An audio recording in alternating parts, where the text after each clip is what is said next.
Standing for a word of prayer followed by the Pledge of Allegiance. Thank you. Lord, I pray this day for strength, because there are times when things get tough and I feel like quitting. Lord, I ask this day for the comforting reassurance of your love, because there are times when people fail me and I am tempted to lose hope. Lord, I seek this day your light to guide my steps, because there are times when life is confusing and difficult and I lose my way. Help me, O Lord, pick up the pieces and wipe the tears and face the sun and start over again. For all is possible when I place my faith and trust in you, O Lord, my Savior and Redeemer. We thank you for this day. We thank you for watching over us and guiding us. Protect those who are in need of your protection. Watch over those who appear to be lost. Strengthen those who appear to be weak at this time. Let them know that you are there to comfort and guide them through difficult times. This is our prayer. Amen. Amen. I pledge allegiance to the flag of the United States of America and to the republic for which it stands, one nation, under God, indivisible, with liberty and justice for all. Thank you.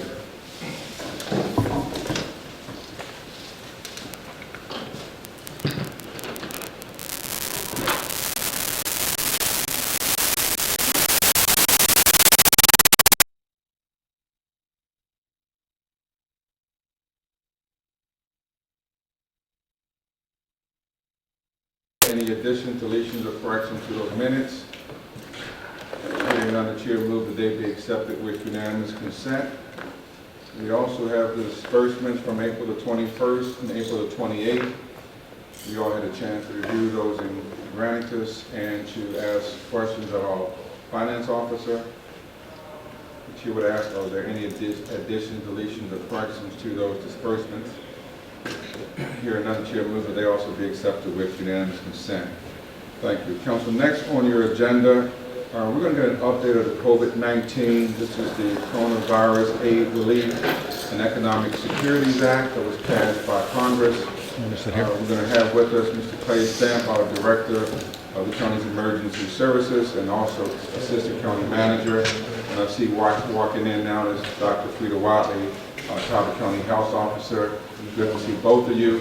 And I think you have a live presentation that I'm blocking, so let me move out of the way. Thank you. Thank you, Mr. President and members of the council.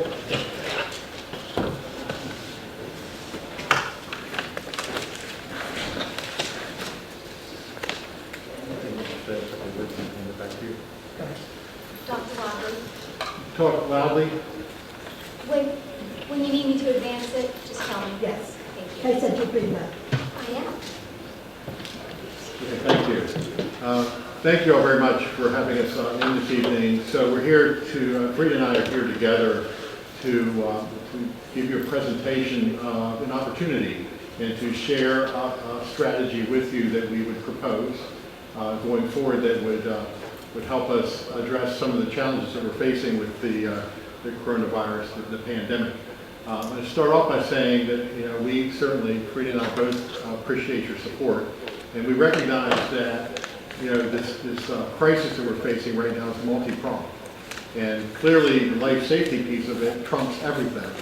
And we're working on that diligently and supporting our public health officer in many ways.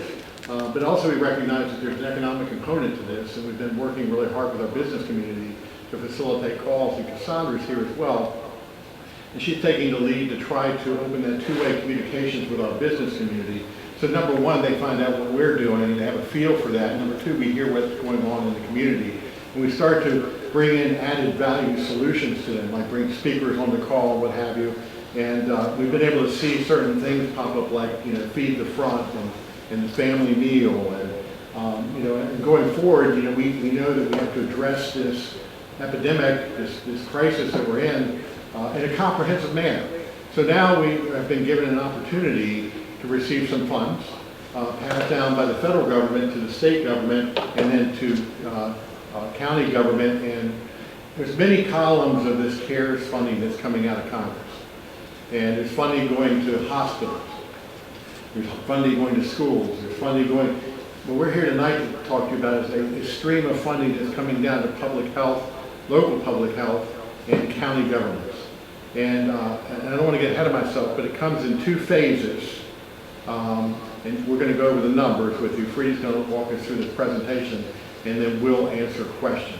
I don't want to go too far because I think you're going to get into that. So I'm going to pitch it over to Fredia, and then we'll do the presentation, and we'll answer questions. Okay, let's get started. First slide.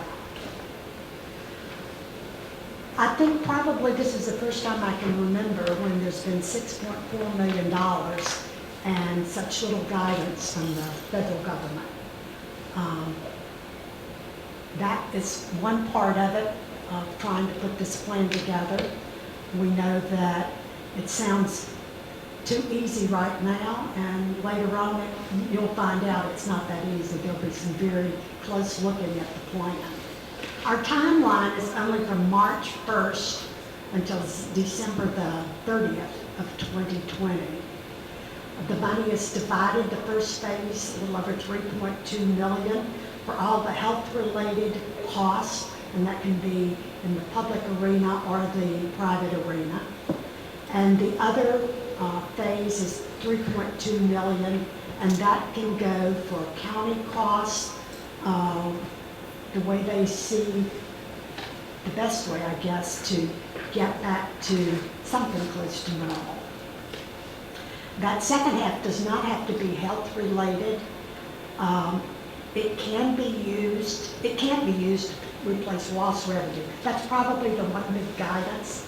And I'm sure they're going to check to see if something was paid out of another source. Don't double dip. So there'll be a good cross-checking on that. And as Clay said, sometimes it's hard to keep up with the streams and where the money is. So we'll be looking at that. It has to be all to COVID-19 related expenses. And they said if it's used for businesses, it must follow the federal guidelines that they put out. We're not exactly sure if that means you can only do the programs that they did, but I guess if you're putting in the same type program, they want you to use the same guidelines that they did. And as Clay said, Talbot County, we sort of develop our plan together. Okay, the next slide. There's some things I want you to think about as we went through this. It sort of helps explain what we were trying to do when we put it together. And the first thing is that we have been told that this is our timeline, but this is, if they let us carry over funds from December, that would be the same fiscal year, so that's entirely possible. The reason that's so important, this is a short timeline for spending the funds, so if they came down close to the timeline and said you can carry over funds, we already know that we're going to have to be doing a lot of testing and contact tracing past the December 30th deadline. So we wanted to keep that in mind in case we could carry it over. Second thing is it's a short timeline and there's a lot of unknown variables. We've looked at what's happened in other counties. We may have some of the same emergencies like outbreak in nursing home, group homes, stand up an alternative site. Those are very expensive, and yet you might get lucky and not have one. So you need to set the funds aside in case you have an emergency, but also try to plan how you can move them if you don't need them for that emergency to another place that might need even more funds. The assistance programs that we can think of that individuals might need due to unemployment and all, we want to look at what's already existing, what agencies already have a similar type program so that you can latch onto, so you could get the program up earlier with the same guidelines and at the same time use less funds for administrative management costs and more would go to what the need really was. We also wanted to be very flexible. From the award letter that I got for the help yesterday, they're asking for just buckets, categories, and then you bill toward that. every 2 weeks, and then they reimburse you, which means that the way it appears to us is you do not have to come in for a budget modification if you already have that pocket there. They're not trying to limit you to the exact cost because they know this has to be put together very rapidly, and you probably are not going to know some of that until you get into it, like some of these emergencies. So we wanted to make sure that we got the right buckets there, the right categories, so that we wouldn't have to go in and ask for a budget modification, because that can take a long time, and especially with all of these dollars, the funding period may be over before you get your modification back. So we tried to think of how can we do this so that the spending will go as smoothly as possible. And of course, I mentioned the accountability.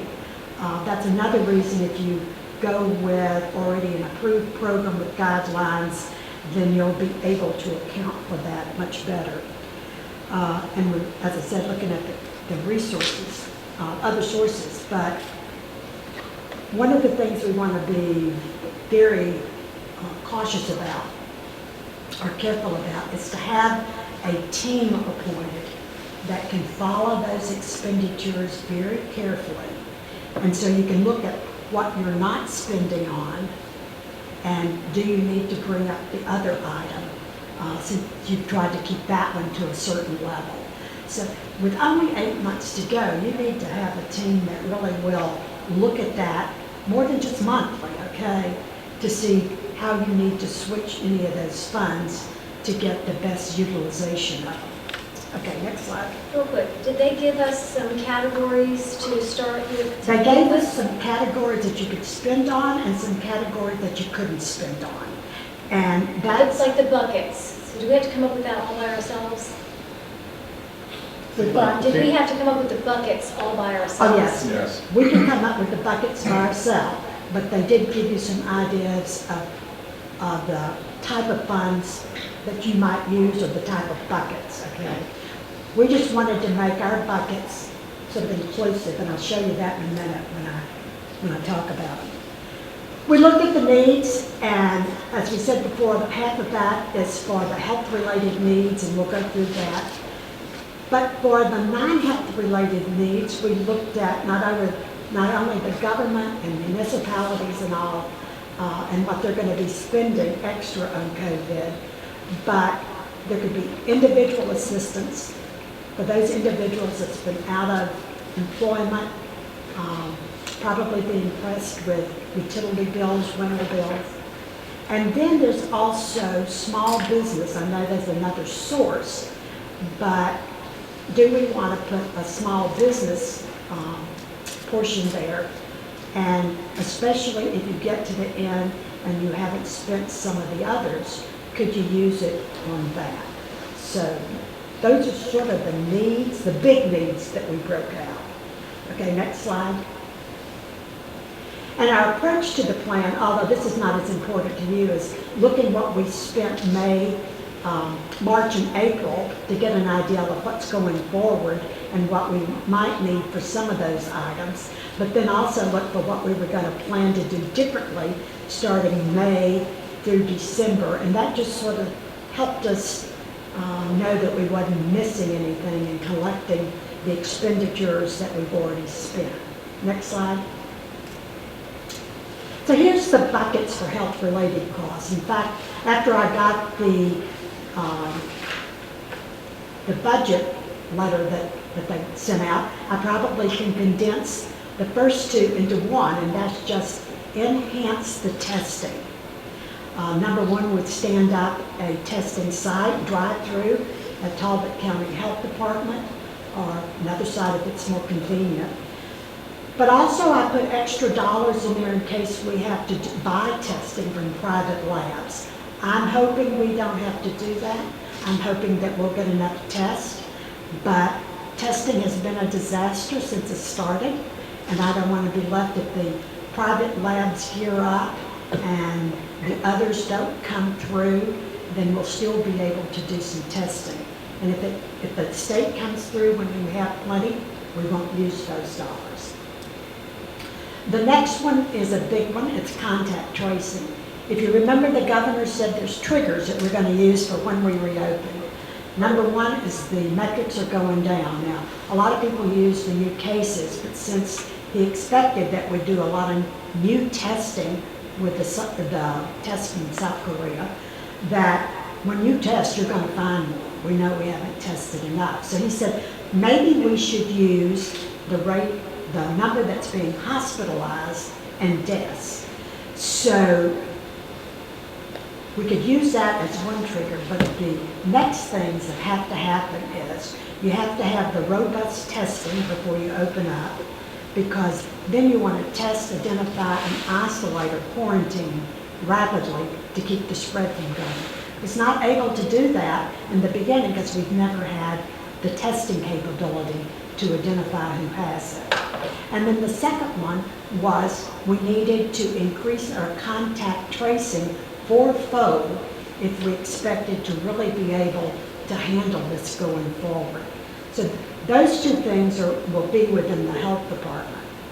Then they also mentioned that with this, if you really do it the right way, you have quarantine and isolation costs. And let me give you an example. There's a little known rule or law that says when you quarantine somebody, you have to provide what they need in the way of food, lodging, or whatever, if they don't already have.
Food banks are running out of food, so we're already having to look at purchasing the food for those feeding programs.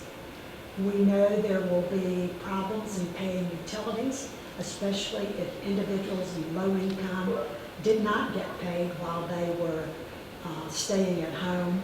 That and rental costs could be a problem. And then also sheltering for homeless. Maybe even legal services for those that are being evicted. We do have the Midshore Pro Bono, but we'll look into that to see how they're handling theirs. And then the next big category is small business assistant programs. And what's going on, working with Cassandra, Clay's doing some calling around to say, what could we have that would not take so much to get going, and you could use the funds, especially if other areas don't use all of their funds. Next slide. So this is just broken down. It's big guesstimates, okay? But to give you sort of a feel.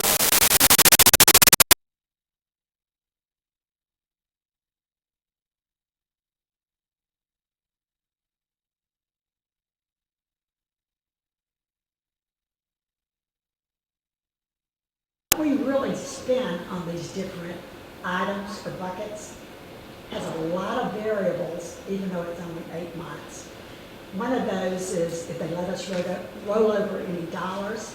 The second one is, whether some of these expensive events will occur. If they don't, we could use the dollars for something else. We also need to do the close monitoring of expenditures to slip between those categories. What other funds might become available, we don't know yet. There's still other sources promised. How rapidly the jobs can get up as we try to reopen, and also how easily the departments can handle some of these programs that will.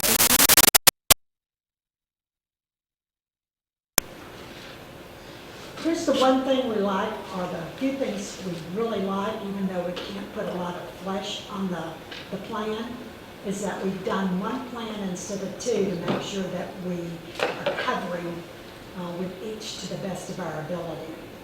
It's a good overarching, it's dynamic, so it can change over these 8 months and flexible enough to move between the different buckets. We're aiming at little administration costs so that we can have more for services. We're using existing programs for the same reason, and trying to do the close oversight so that this will really work and we'll get the best use for the dollars. Okay. So I'll stop there and see if there's any questions. So I just wanted to add one or two things, but I think it's important to note that the manner in which this money is being passed down in the 2 phases, just reiterating. The first phase is a done deal. That money has been green lighted for the health department to use for the health aspect of the situation. Phase 2 is not guaranteed. So phase 2 has to be tied to this plan. We have chosen to send a global plan for phase 1 and phase 2, and the state is very receptive to that. But we have to, in this plan, which we've outlined here, have to demonstrate how we would perform this. And so, we tried to identify those buckets and clearly, leverage the funds to address business, individual assistance, and also our ability to attack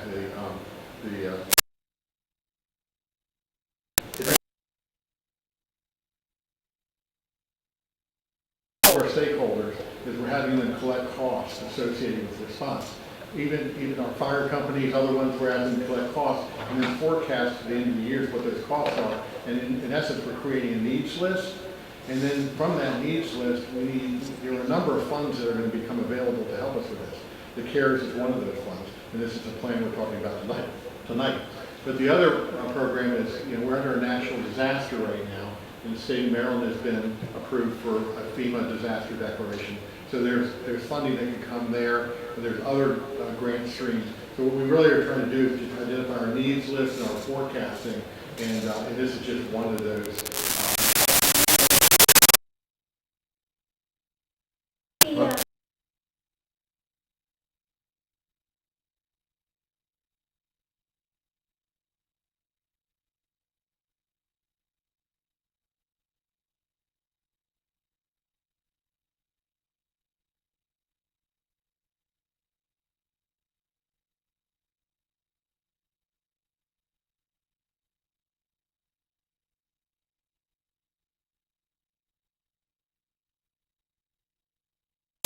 throughout the state. I mean, we were pretty good with, laptops, iPads, things like that, but a lot of other counties weren't, and they got millions of dollars for that, for additional expenses for the school. To give us School's money the isn't to have contact a choice. tracing and all like that, any of that equipment has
seem to come out by population. I see.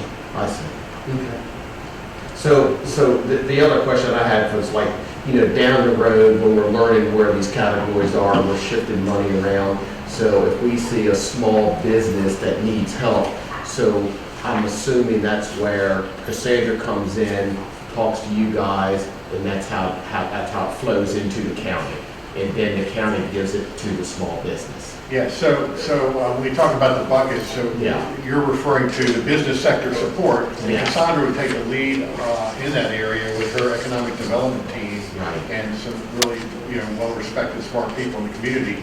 And, we would define guidelines to rescue smaller businesses that, weren't able to take advantage of some of these recent grants that came out. Correct. And so she would take the lead in that effort. And she's already begun conversation. We've been working with the business. Sure. Because, Sure. we're responding to this in a comprehensive manner. So we have flexibility to shift money between buckets. That's why we've designed it the way we have. And the oversight group, of course, council will have, we're going to be reporting to council. And the oversight group, Andy will be a lead player in this, and Angela, myself and Fredia, and then we'll pull in the subject matter experts in the different bucket lines. For individual support, business, and of course, public health. Another reason for wanting different people to handle pieces of it is it's 8 months. Got to do it, one person can't do it all. And so you have to sort of divide it out for it to work. And as President Pack said, if you've got programs in the county that's already doing it, the easiest way is to use their guidelines. You may have to tweak them in a place or two, but it's a lot easier than establishing another program. So we know that we would support, for example, in the hospitals, if they're having a surge in Anne County or down in Salisbury, that we would possibly take them here, or we've already heard from Ken Cozell that we would be able to take overflow patients here. So since each county is getting an allocation based on population, if we were helping another county with some of their overages, I guess we need to maintain some flexibility of who that would get charged to. Is it the resident? So if someone from Queen Anne's County, say, had to come here for a treatment or whatever, instead of out of Talbot County's expense, just something to keep in mind, or how They've we made the handle something like that. allocations by county. If you set up your small business and individual and all of that, that can easily be by county, okay? Right. If you're the helping health side. the hospital, okay, Right. that's still one of 5 counties. And how much those other counties put back for PPE is also, could be very important to us, because they could say, I spent all my money on something else. That's what happens when you have a hospital that serves a region and not just one county. So the only thing I would say to that is, we're talking about micro issues that we'll be sensitive to, and we'll work through those issues to make sure that we do the responsible thing. But I also will remind you that we have to submit this plan has to be approved, and the state does have the ability to shift some money around to target areas that are having problems with as well. So there's a lot of minor details or those kind of details that we really probably don't have answers to right now, with the fact that we will make sure that we do the right thing, and of course we'll be able to review. Right, there's a surge in one area that shifts it over to another county, then you shift the funds, and hopefully we go with it. Well, I remember Ken answered this question in one of the calls we had regarding patients from outside of the service area for shore health. And his answer seemed to be that that's more of a business practice they've always done. So in this particular case, it's due to the virus. But it sounds to me that taking patients from other areas within the hospital networking wasn't an extraordinary, unusual thing that they do. Right, but if we were spending $100 on PPE equipment, but then all of a sudden we were taking a big influx from someplace else, then we used our dollars up for PPE, so to speak. So I'm just saying, and we would know that. I mean, obviously you're going to see that happening, and hopefully we haven't seen surges where we're going to have to take people from other You can areas. easily ask What's Because the the hospitals contribution will of be each reimbursement. county? And they have their own bucket, so to speak, their own funding, so they would get that as the hospitals would get that as like the overall hospital system of would get it, so it really wouldn't matter whether it was BWMC or Shore Health. The reason I think that every county will want to do that is keep in mind that that is part of the 4 triggers, because one of the surge things is having enough PPE. And that has been one of the biggest things, and they have already run that through health departments and EMS. So I don't see health departments, it wouldn't be to their advantage to say, I'm not going to purchase any PPE. That has been one of their main concerns this whole time. Yeah. And again, I applaud you on the concept behind the plan, and trying to figure out what buckets, what buckets things should go in. Because I think the overarching idea behind the CARES Act is that, you know, we're not coming out of this thing tomorrow or in a couple of days or a couple of weeks. You know, this is going to be, as the term they're using, it's the slow burn to get through this. So having those contingencies in place is a good way to manage as we go through this slow burn. We've been at it now. This is day 47 of the virtual EOC here in Talbot County. I took a call before I came in today from Steve Shue at the OCC, just wanted to find out how Talbot County was doing. And I said that we had a good team. You know, and that's the first thing that I was saying. We have a good team, and we put good people around the table, and we're working through the process as best we can. You know, there are some stress factors built in along the way at each level. You know, you hear it when you talk to Kelly at the school. You can hear it when you talk to the small business owner who has been shut down for the last 40 some odd days. But we're trying to develop this plan to help people the best way we can. Money doesn't solve all the problems, but you know, keeping people safe is the main reason behind this. And I think this is a good approach that we're coming up with. Thank you, Councilman Pack. I would say a couple of things real quick. So, you know, it's actually quite exciting because, you know, we've created a system where we have a skeleton, if you will, and we're communicating. And now with this inflow of funding, we can actually, now we understand the communication with our, you know, whether it's our providers out there, whether it's the business community or, you know, the neighborhood service center, we know what the needs are. Now we have resources to help plug in solutions to challenges. So it's kind of exciting, and we'll collaborate. You know, even though there's separate buckets that are coming to the hospitals and education, and in this bucket, we're all still going to be collaborating to figure out where to leverage the, you know, to find efficiencies and leverage dollars in the right manner. And there was even a bucket that went directly to the airport. So they got direct funding from CARE. So. Definitely want to have them at the table too, though, right? Yeah, I think so. Find out what might be done about that.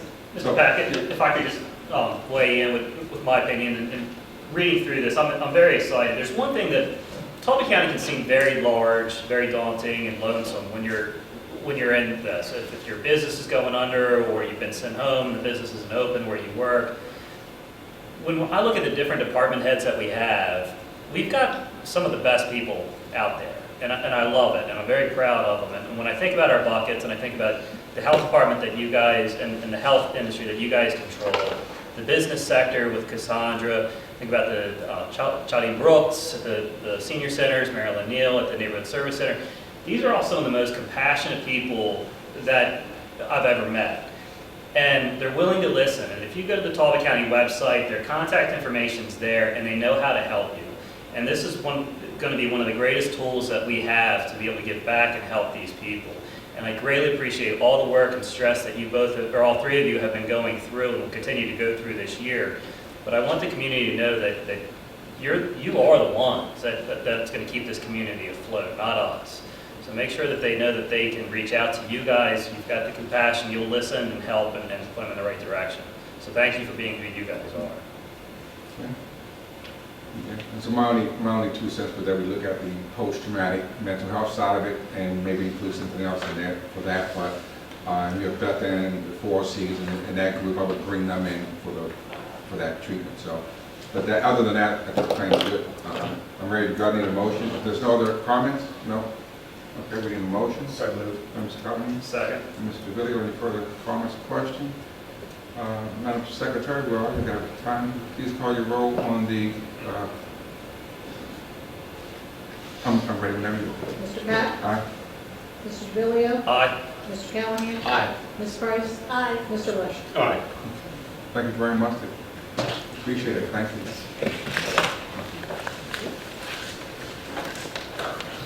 And also, next on your agenda is an amendment to our emergency declaration that was drafted back on March the 16th and amended on March the 31st.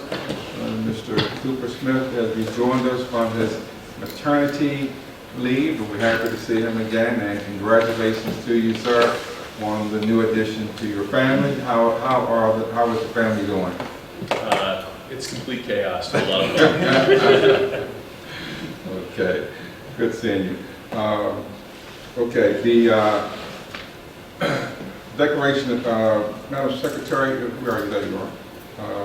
If you could read the title of the Second amended emergency declaration, amending and restating the first amended emergency declaration of March 31st, 2020, declaring a state of emergency in Talbot County for a period of 30 days, ordering the temporary closure of certain buildings and the suspension of certain meetings, and ordering temporary closure of short-term rentals and bed and breakfasts, subject to certain exceptions in order to prevent the spread of COVID-19.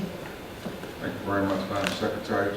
Mr. Cooper Smith, on this version of this edition of the emergency declaration, if you could just point out to the amended portion for the public, I appreciate it. Sure. So the main amendment here is extending the emergency declaration, which currently expires on April 30th. This would extend it through May 31st. That's the big change. For extension of licenses, any licenses that would be expiring are extended also until June 30th, so that's a month after the May 31st expiration.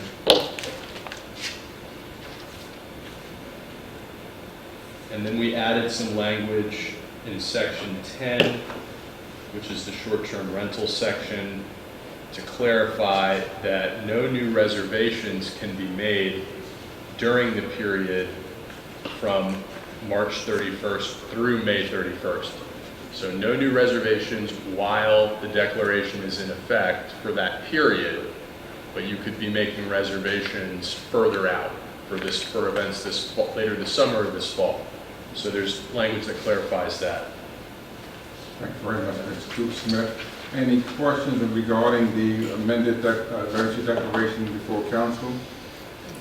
Mr. Pack, I have one amendment that I would like to offer up to that amendment.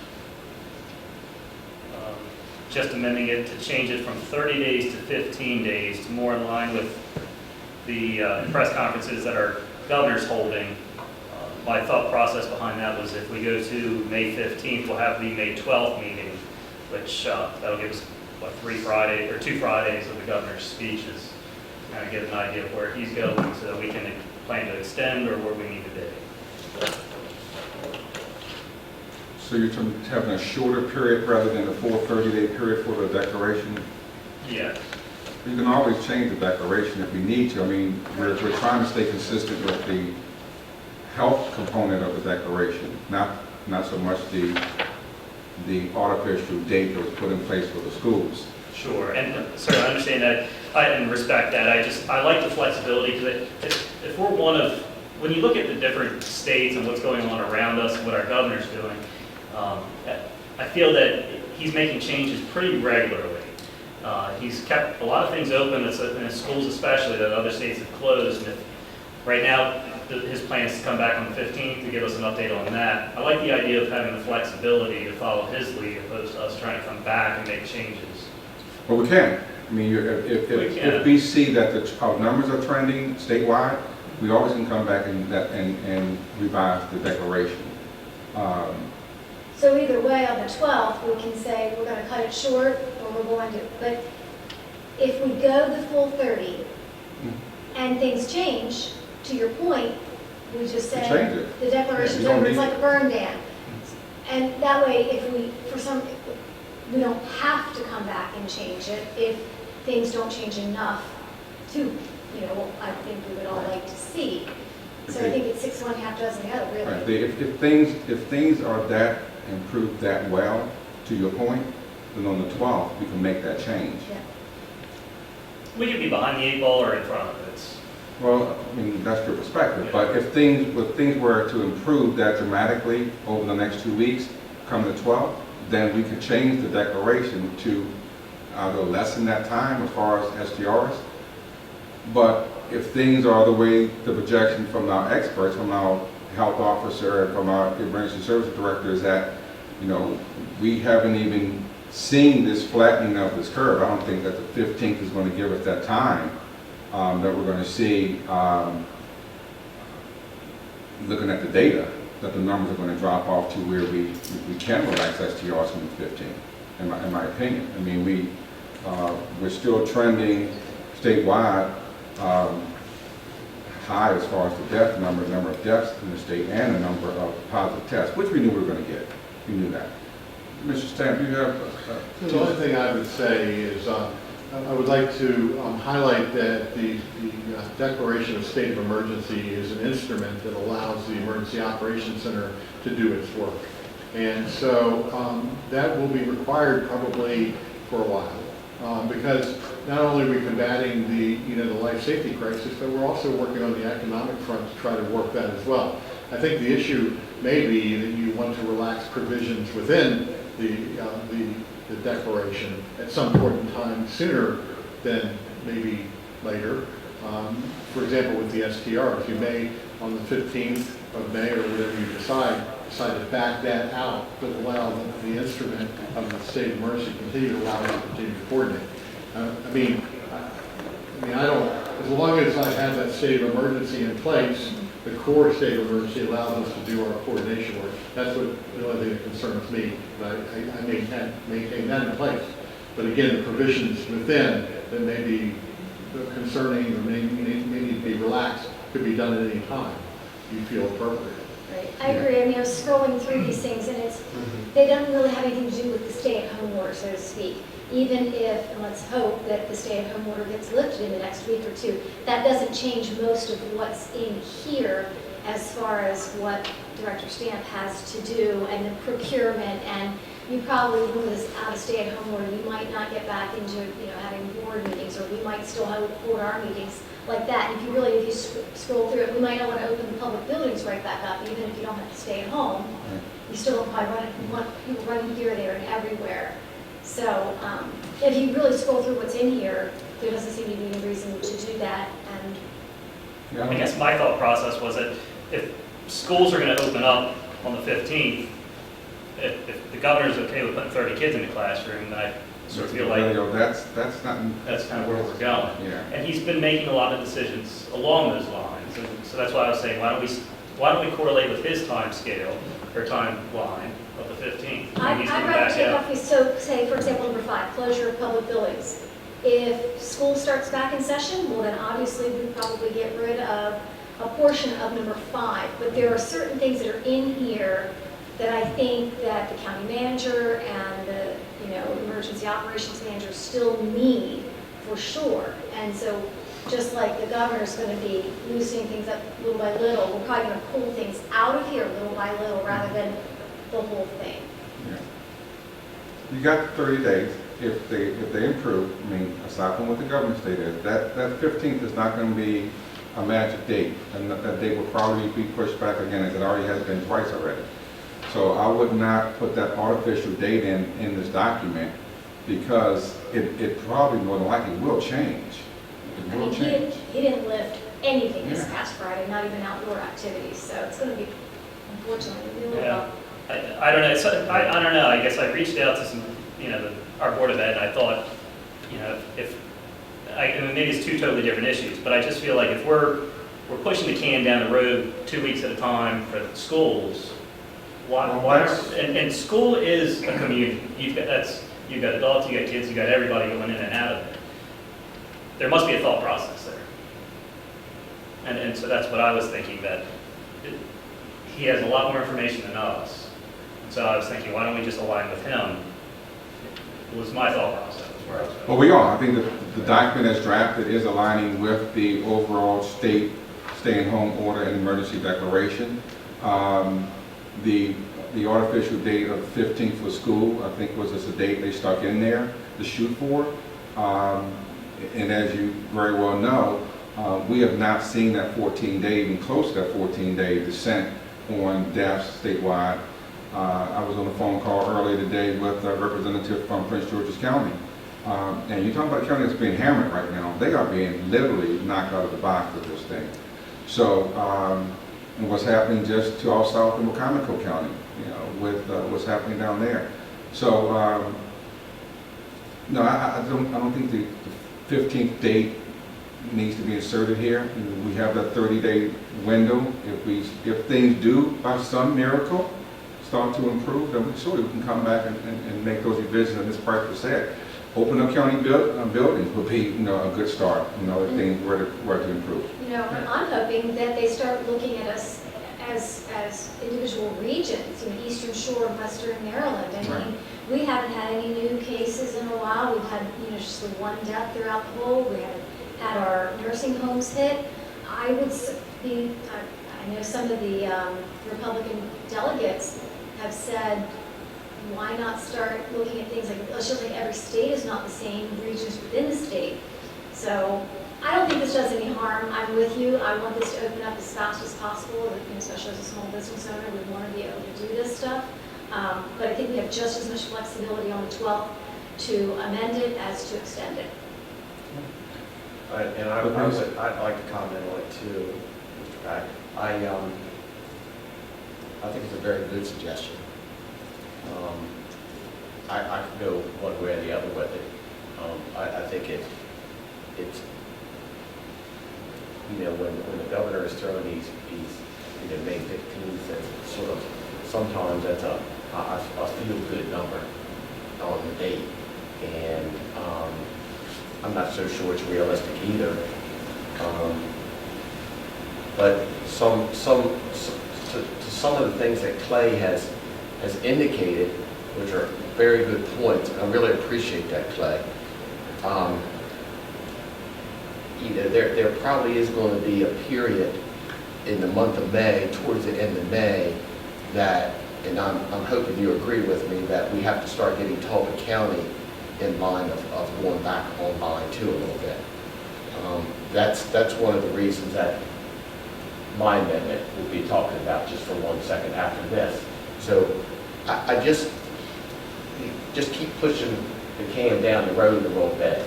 I understand it's very sensitive, and we're dealing with, you know, safety and stuff like that, okay? But you and your team in the health department have done a phenomenal job so far, and I think you're going to be, you know, the next 60 days, so to speak, is going to be great. But like we just talked about in the last presentation, we've got to deal with this we've got to deal with it for the rest of the year. So, but there is going to be a period where we have to really get back to some type of sensitivity to the business aspect of it. And I would appreciate that we think that way and have some goals for that. And there's a lot of hurting people right now, not necessarily with the virus, but they're hurting mentally, physically, in business, and money-wise. They're really very hurt, and they want to get up and running. And I can tell you, if we have 70 and 80-degree days in the next several weeks, there's going to be a lot of people that are going to be upset. And that's And not our order, Mr. Callahan, Well, that's the governor. bear with me, I'm just speaking, okay? I'm just speaking, so please let me have the floor for a second. And I'm just trying to look out for us as a team, when people start calling us and we get all the phone calls, that we are very sensitive, but yet, as Mr. Pack said, we're very sensitive of safety around here. And yes, the council is the Board of Health.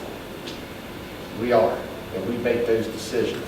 But there is going to come a time where, yes, the governor's making a decision, but we have to make some decisions here too for our people, you know, and not rely all over here. We have to make some, you know, I was elected to take care of Talbot County, not the state. So there's a lot to that. So I'll end it with that. So was there a question? Were you seeking a response from me? I wasn't sure. No, Because- not at all. but I You're do doing, want- you're doing a phenomenal job. No, let me just, I do want to say that that level of sensitivity that you're talking about, Yes. that balanced approach, Yes. from the beginning, we've talked about balance and the importance of balance. Look, when we talk about Talbot County, we talk about our risks, we talk about our five pillars. Right. Economic stability is one of those pillars, and it's being threatened right now. And the livelihood of individuals is being threatened, right? So that sensitivity is there. And, you know, we do have, we have federal guidelines, we have state guidelines. We'd be wise to adhere to those guidelines.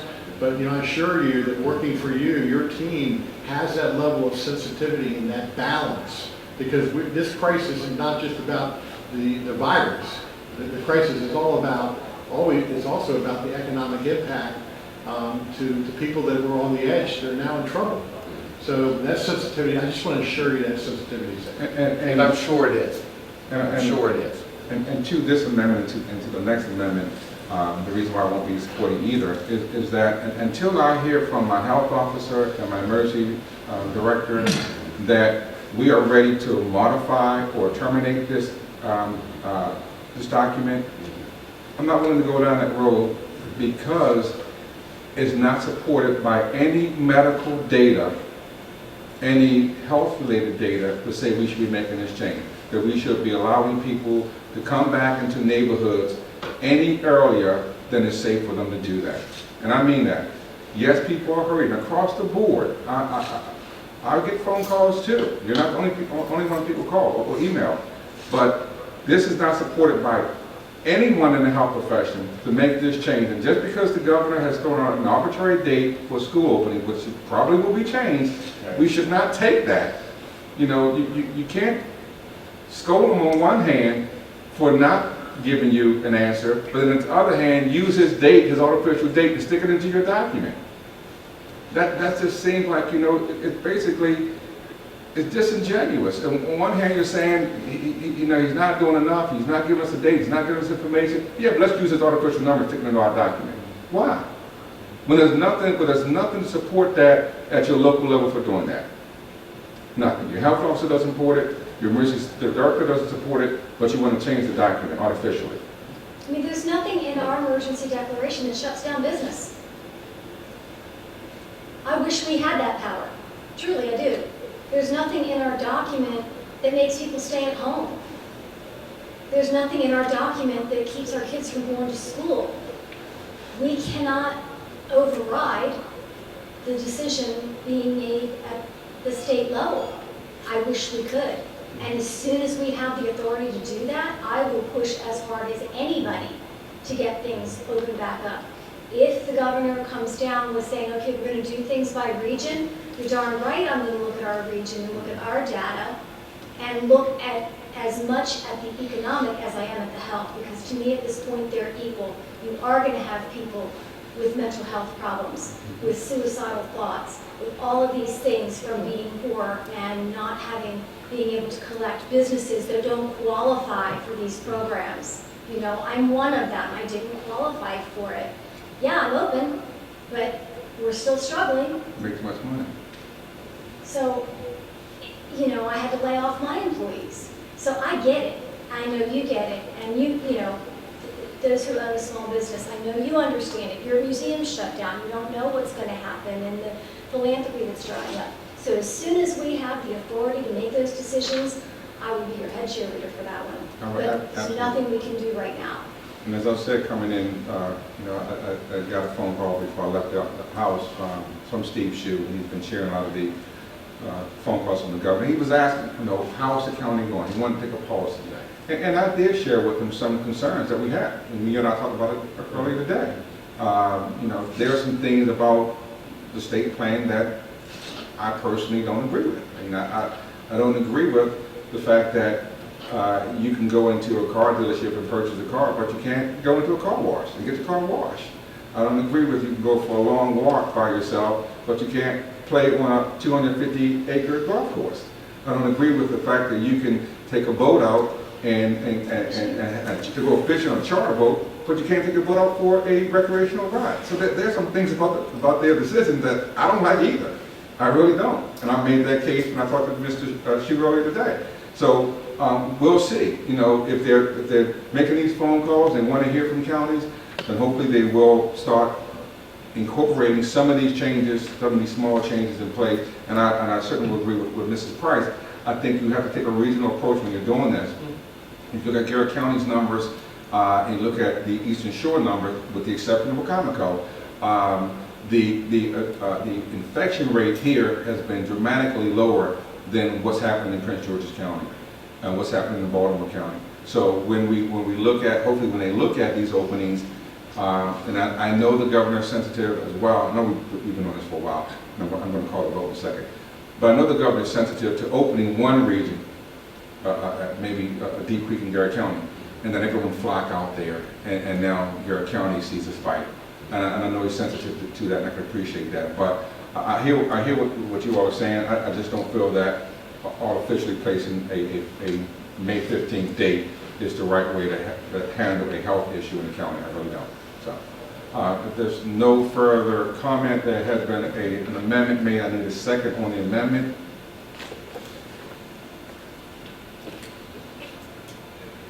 Hearing none, Madam Secretary, the amendment fails. And the other one I offer, Mr. Pack, too, is basically what we've been talking about for 15 minutes. Okay. Why don't we have Madam Secretary read? Do you have Ms. Callahan's amendment, Madam Secretary? I do. Could you just, or you or Mr. Cooper Smith, whatever who feels comfortable, Yes, just read the wording of his amendment so that we can make sure we. Sure, I'm happy to highlight the amendment. I won't go line by line. That's fine. I'm going to give you the gist of it, Thank you. which is that it would change section 10 of the emergency declaration, which deals with short-term rentals, to say no new reservations for less than 15 nights for the period from March 31st to May 31st shall be made. So what it's doing is basically saying, as long as the booking is at least 15 nights, then you can do a booking. And the reason for that 15-day time period is that it's consistent with the quarantining, self-quarantining principles that public health authorities have provided that say you should self-quarantine for 14 days. So the idea is if somebody came here from somewhere else, we're going to have them stay for at least 15 days so that they can do a full 14-day self-quarantine. So that's the reason for the timing. So somebody could do 15 days, they could do 20 days, they could do the full month. That's the proposed amendment. So it provides more flexibility to short-term rental owners to be able to do some limited short-term rentals. Mr. Callahan, do you have any comment on your amendment? Yeah, I Okay. do. Take your time. So, I really appreciate, first of all, I've talked to each one of you, and, you've told me your feelings, and you feel like it's not the right time to do this. But I feel like it gives a little bit of flexibility to the owners to bring in a little bit of revenue this month. Because I'm hoping if we're not going to do it this month, I'm hoping that we can do something in June. But I would just ask council to consider it so some of these people can have a little bit of revenue and it's their livelihood.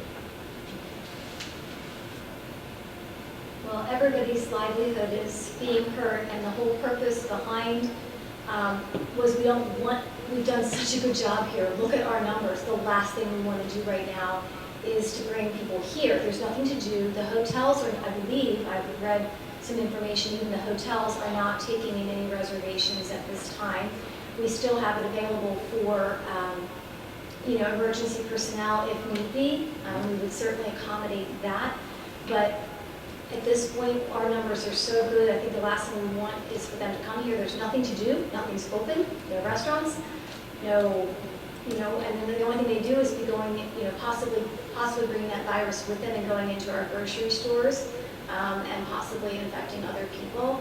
There's nothing for them to do. As soon as we can open back up for business and we get tourism going again, we hope that all of our hotels and bed and breakfasts and everything will be opened up again. But the purpose behind this was we didn't want people coming from out of the area, and I believe that's still part of the governor's orders, is that you're not supposed to be leaving your house. So if you're not supposed to be leaving your house per the governor's orders, then they can't come here anyway. So I'm not so sure that we could even do this if we wanted to.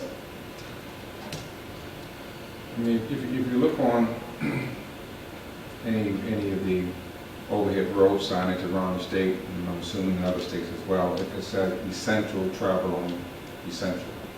And coming here for 15 days because you're fed up of what's happening in DC or New York or New Jersey and just want to get away for 15 days, that's not essential travel. That's not essential. Another thing about this that troubles me is the enforcement. If the renter decides after a week he's ready to go back, who enforces that? There's no way of knowing when that renter says, okay, I've been here a week and I want to go back home. How do you know? Well, they're checking death at that point, do they pay for 15?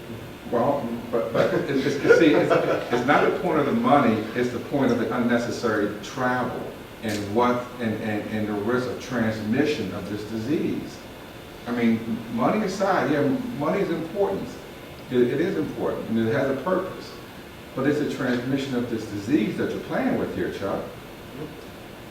And that's what I'm trying to stress with you, is that you want to minimize people's travel in the county. 15 days for $500 for $1,500. You want to minimize their travel. And you don't want to open up this until we have clear health direction that we're ready to do so. Okay. That's what I'm trying to say. Yeah, I'm So, pretty sure Mr. Callahan, when I think about this, when I start thinking about, my personality and how I would think about things, we think out of the box, and you have to. As any business owner or entrepreneur, you're always thinking out of the box. Could people come here for 15 days safely? Yes. Could they stay in a short-term rental and self-quarantine? Absolutely. Could they clean the rental before the next person comes? Yes, it's all possible. And the question is, does Talbot County want to be out in front of this or behind it? Do we want to go ahead and lift it, and then people can come here once the governor does it, or are we going to wait for the governor to lift it, and then we say, okay, now you can start booking rentals? So I can certainly understand where you're coming from with this, and putting Talbot County ahead of things so that the businesses can be prepared for Hogan whenever he does lift that stay-at-home order. I hate when government slows things down. This will be one of those times if this doesn't pass. Right. Then yes, we're going to be behind the 8 ball waiting for the governor to make the change, and then we'll all be rushing to meet again and fix it. Well, I don't really agree with that characterization of behind the 8 ball. To Mrs. Price's point, everything as far as the movie theaters, the bowling alleys, the restaurants, they're shut down.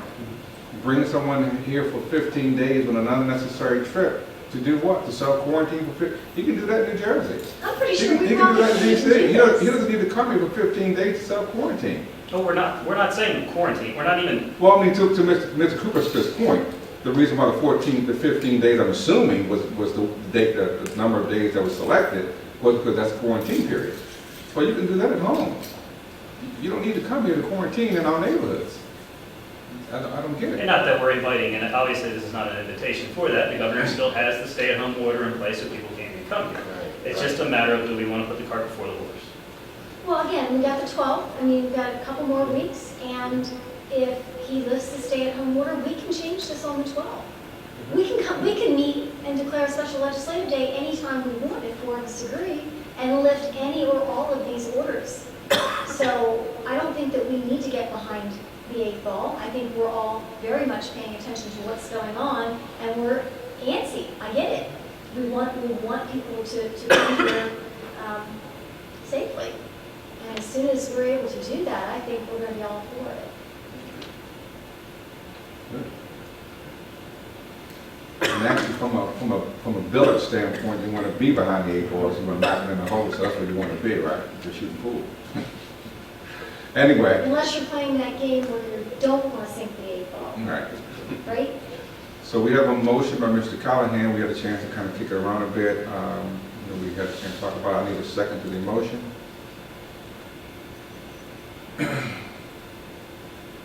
Here, no, Madam Secretary, the motion fails. So Mr. Cooper-Smith, now back before us is the original amendment as read by Madam Secretary. Any further discussion on the original amendment to the emergency declaration as read by Madam Secretary? This is to extend out to May 31st. This will give license holders through June 31st for those licenses, so they won't have to worry about rushing to get those license renewed. Mr. Pack, this is clearly an important measure, just as much so as it was the last time we passed this. We need to empower our emergency services department to be able to take these measures. We commend them for all the work that they've been doing, and we need to equip them with the tools to continue doing that good work. We need to. If it's in order, I'll move passage of this. Motion by Mr. Lesher on the amendment, second by Mrs. Price. Any further discussion on the amended declaration? The only comment I would really like to make is on number 8, the boards and commission meetings. I don't want government to be the chokehold for anyone, any business, any individual who's on the verge of trying to get the permit to get going that can. I really hope that, I know technology can be extremely difficult, but I want to make sure that we are doing our best to continue life in Talbot County for the residents as much as possible. Yes, as a matter of fact, the Public Works Advisory Board has 2 meetings the 1st of May that will be meeting. And does the Planning Commission have a meeting in May as well? Yeah. The Planning Commission is meeting in May. I know the Liquor Board heard a case under the last declaration, so we're still moving. And to your point, yes, with technology, we are certainly keeping our distance, as you can see here tonight. That's why we're in the Wye Oak Room. We're setting up to do that by conference call. So we are moving forward. Ray sent out the agenda on those meetings last week, or earlier this week, I should say. So yeah, we're moving. And of course, if there's something of a crucial matter, then they can always bring that to the county manager and to have another meeting if they need to. We have a motion and a second, Madam Secretary. If there's no further discussion, please call the roll on the amended emergency declaration of council. Mr. Pack? Aye. Mr. DeVillio? Aye. Mr. Callahan? Aye. Ms. Price? Aye. Mr. Lesher? Aye. Okay, thank you very much. And council, now moving on, we have a discussion of proposed assistance to the taxpayers during COVID-19. Thank you very much, Mr. Talbot. Have a good evening. We're going to hear from Ms. Lane. She's coming in the room now. There she is. Angela Lane, our finance officer, is here. Ms. Lane, the floor is yours when you're ready. Good evening. I guess at our last meeting, council had asked staff to come back with some possible recommendations for ways we may be able to help our citizens through this trying times, particularly as businesses are shut down. So I've given you a list of several areas where I think we may be able to assist them. I don't know if you want me to just go through the list. Yeah, why don't you please? Yes. Okay. Under sewer payments, we We actually can allow partial payments now, but we would like to encourage people, if they can't make their full payment, to make a partial payment. I'm proposing that we would waive interest and penalties for all bills for the months of April through December of 2020. I would also request that council consider only including properties with an unpaid balance as of December 31st, 2019 in our 2001 tax sale. That basically gives people a little extra time before we would sell their property at tax sale just for sewer. If they have real property taxes, we can't waive that, that's in state law. But if it is just for a balance due from a sewer bill, that would give them additional time to get caught up, particularly in businesses. Since we aren't metered, a number of our businesses have fairly high bills, and with being shut down, it's kind of hard for them to deal with the extra payments. I'm thinking primarily restaurants and hotels in the county. Under real property taxes, I would like to consider allowing partial payments. This would not change the due dates for tax bills, and those properties would have to be included if they are unpaid in the May 2021 tax sale. We can't waive that, that's in state code. But we've never allowed partial payments on our tax bills, but I think that would be a benefit to a number of taxpayers. We do hear that periodically, that it makes it easier for them to budget, even if the due dates don't stop or change. The first installment is due in September. The second installment would still be due at the end of December, but being able to just make a monthly payment is something a number of businesses and taxpayers have asked for over the years. Another option could be that we would allow, or we would waive interest and penalties for the period of October through December. There's some pitfalls with this. This would impact collections for the towns of Oxford, Queen Anne, St. Michael's, and Trapp. They would also have to agree to waive that, and the state. Now, with the state, we could possibly pay their lost revenues if the council wanted to do that. We believe that loss would be approximately $19,000, but there are some challenges with waiving interest and penalties on real property tax bills. At this point, we've not heard that the state is even considering that as an option. I do think that would be worth bringing to them, as they have extended the tax filing deadlines and for not just individuals but also businesses, things like that. So I think it's probably worth, that may be something we get MACO involved with, and seeing, maybe talk to some of the other finance director friends and see if that's worth sending a letter saying would they consider something like that as we are planning the process. Right. The one thing I do know, real property taxes are all earmarked for debt service at the state level, so I'm not sure how much flexibility they have in terms of what revenues they need to pay their debt service. All real property tax payments go towards debt service. Right, I think we were just talking about maybe the interest and penalties. That all goes there too. So I'm not sure. Okay. It's certainly something we'll pursue. There are obviously more hoops that we need to jump through to do that option. Public accommodations taxes, we're not proposing any changes. Those are collected from the guests at the time of their stay.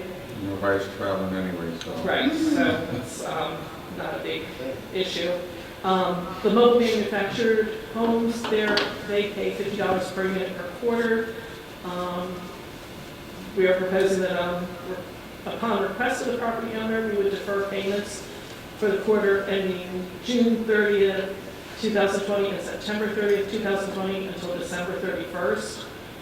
We have 4 communities that this would impact. Some of them have already paid through June 30th, and all but one have already paid through March 31st. So they're current, it's just going forward. And that would be upon request from the property owner. And again, I would recommend that we waive all interest and penalties on any of those payments for the period April through December 2020 if they are late. And these are all located in the county, so we do not have to go to the municipality regarding this one, correct? Right, this is just for the county. And then we have a number of leases through the airport, and we're proposing that the airport manager would negotiate deferral terms with any airport tenant that would request it.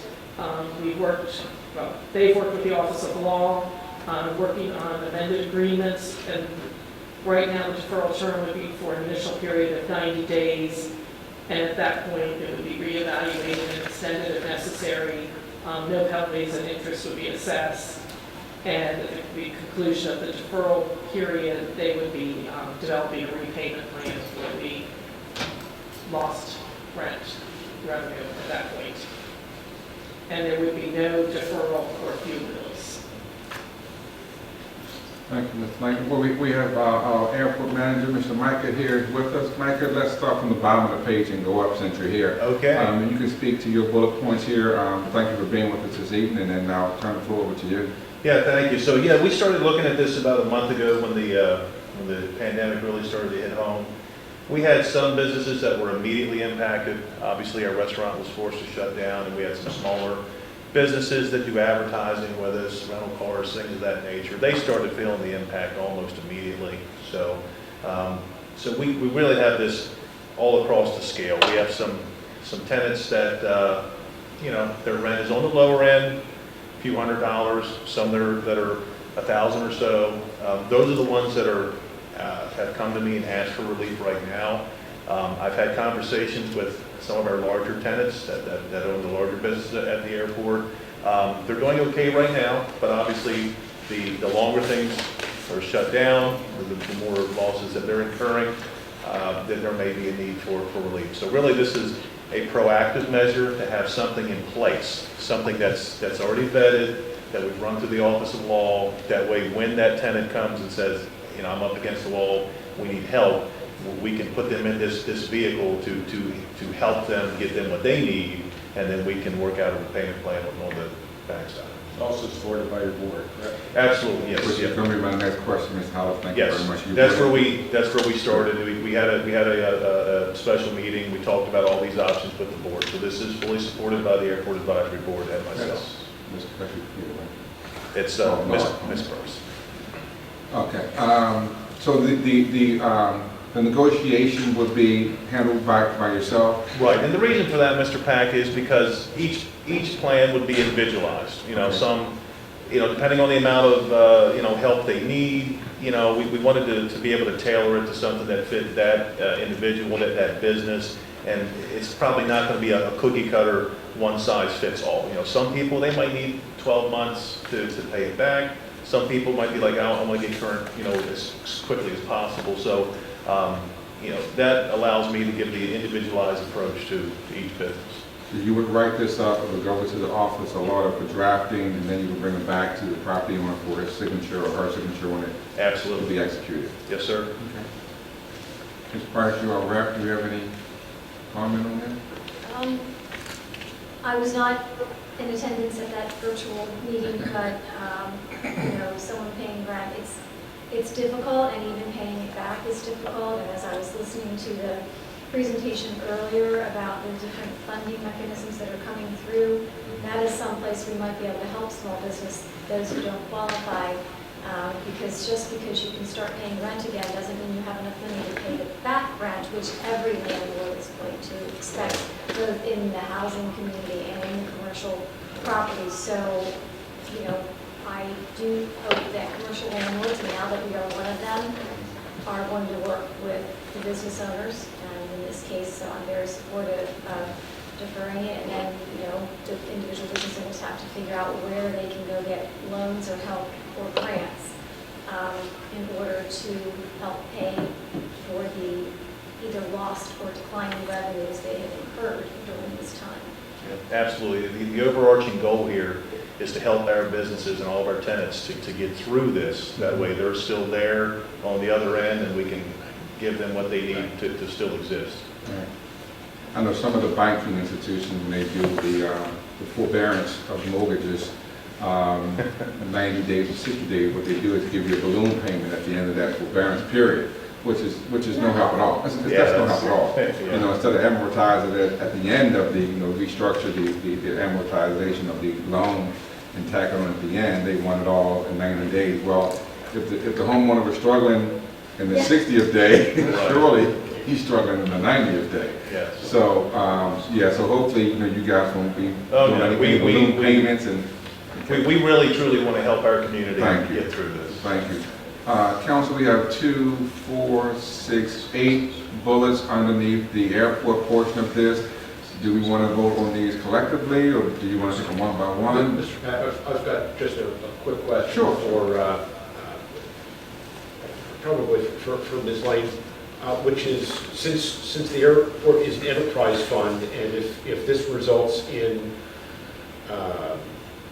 less airport income for a particular fiscal year, either the one that we're in or the coming fiscal year, are general county finances insulated from any negative balance or any lack of balance in the airport's fund? In other words, do these ultimate repayments accrue to that fiscal year? Are we insulated from that, or is there a possible negative impact on the county generally? In terms of sort of their financial statements, we would still, there's no reason why we wouldn't accrue revenue in the correct fiscal year, unless we have some real concern that we will never collect those revenues.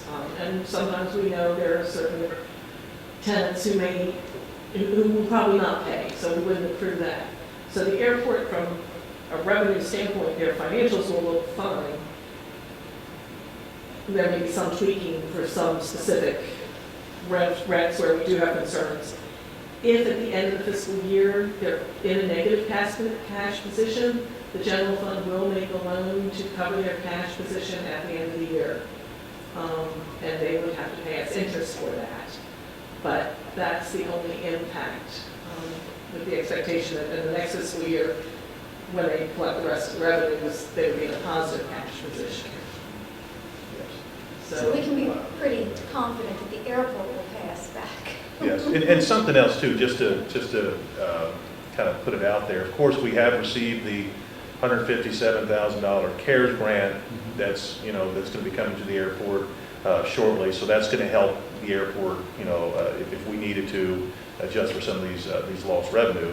And also in my budget, my request going forward for 21, I do have areas of the budget that I do not plan on touching until I know the ship is steady.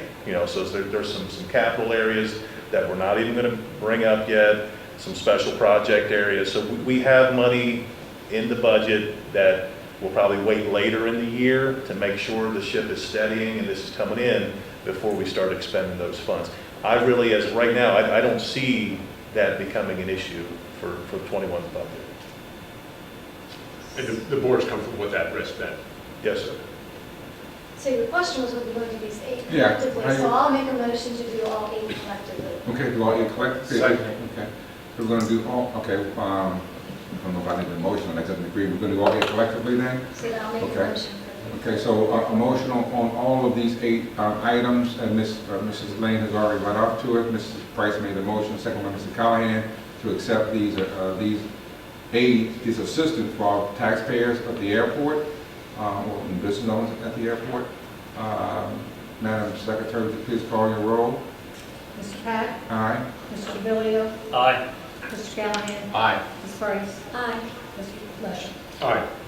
And thank you very much, Micah. Before you leave, Ms. Lane, will you be also coordinating with Micah with the writing, drafting of these documents, or will your office be involved anyway? We will probably be involved after the fact. I believe the initial negotiations and the initial paperwork will be handled between the airport and the Office of Law. Okay, so, Tony, okay. All right, and you may be a bit shorthanded over the next couple of weeks, so. Okay. All right, Mike, thank you very much. Thank you. And appreciate all your help at the airport, really do. Mr. President? Yes. Would it be possible to just quickly take the introduction of the numbered resolution while your airport manager is here? I think it's a very short agenda item. It would be number 9. That's not my agenda, Mr. Alonso, so you, I guess I can do that. Okay, we're gonna, Ms. Lane, stay put. We're gonna jump to numbered resolution unless there's objections by anybody of council at the request of the county manager. Madam Secretary, you should have a numbered resolution, which is item number 9. If you wouldn't mind reading the title of that.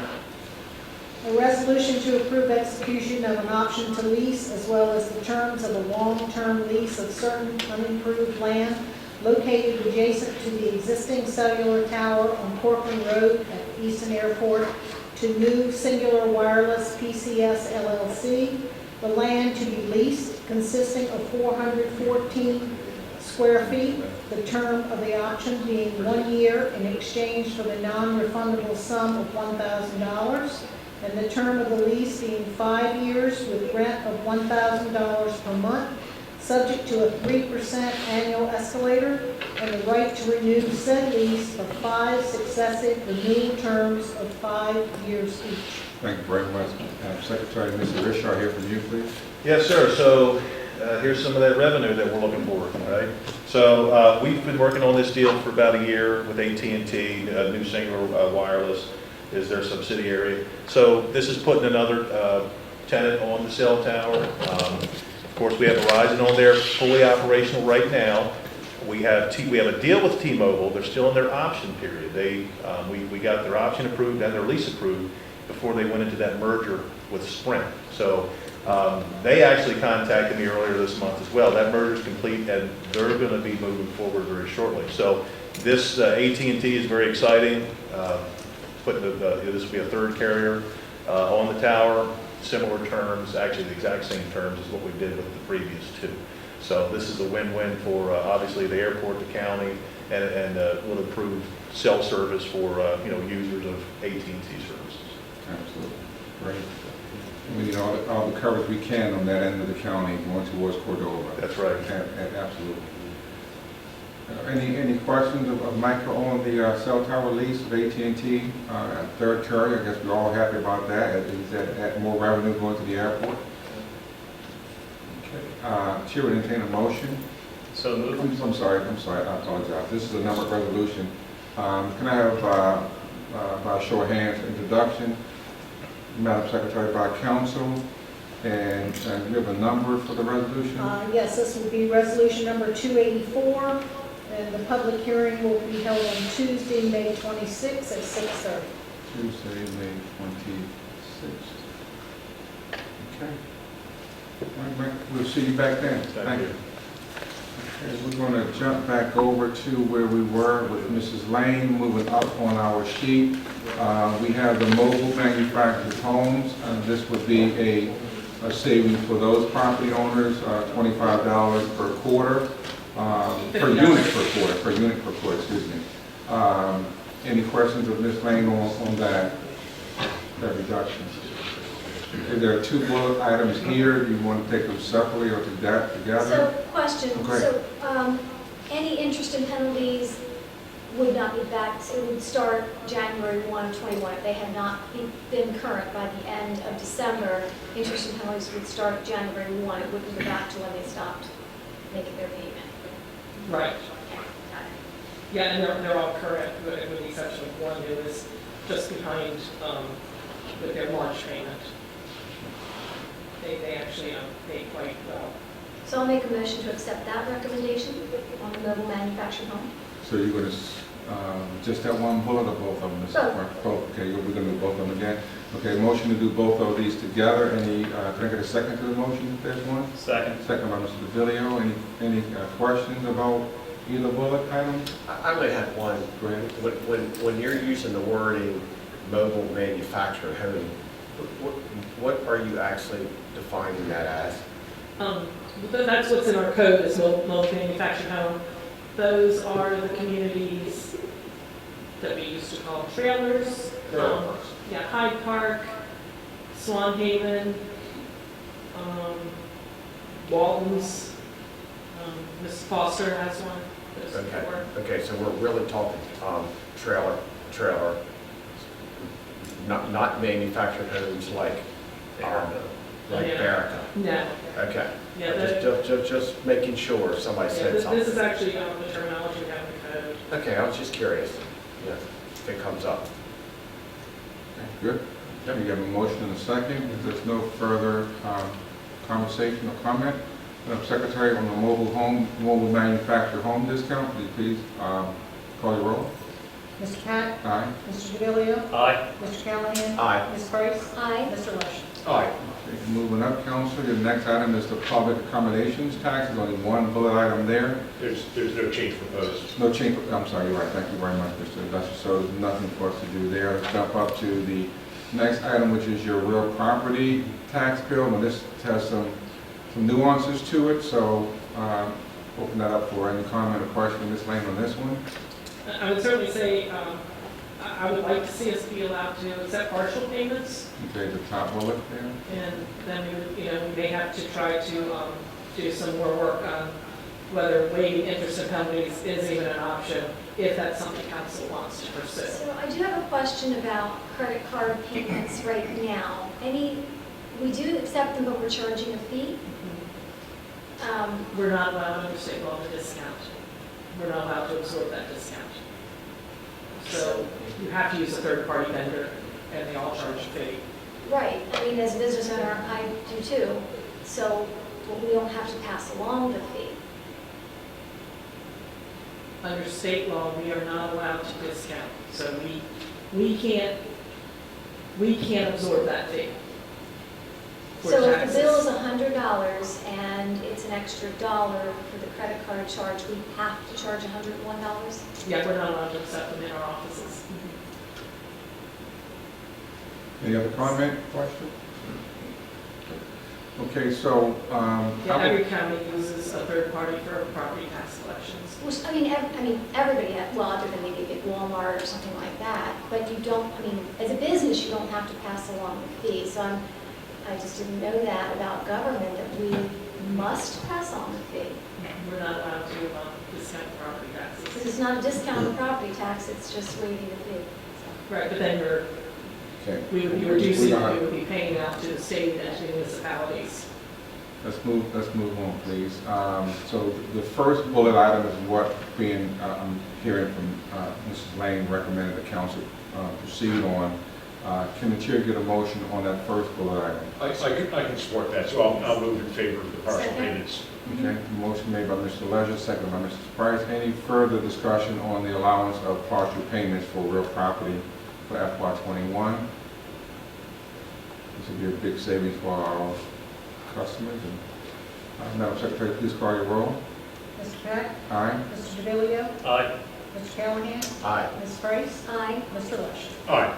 Okay, and the first item is the sewer payments. We have 3 bullet items there. Partial payments, waiver of interest and penalties, and also include of the unpaid balances through December 31st, 2019. My question on this, I presume that it's the same answer as with the Airport Enterprise Fund, because these are self-funded entity, or? Right, and actually, again, we will accrue all the revenues are accrued. We actually really don't write off anything because eventually we will sell these properties at tax sale if balances are remain unpaid. In terms of the interest loss, it's pretty insignificant looking across all 5 sanitary districts. I'm projecting that we may lose between $8,000 to $10,000 for waiving the penalty, so that's not particularly significant over all 5 districts. Good.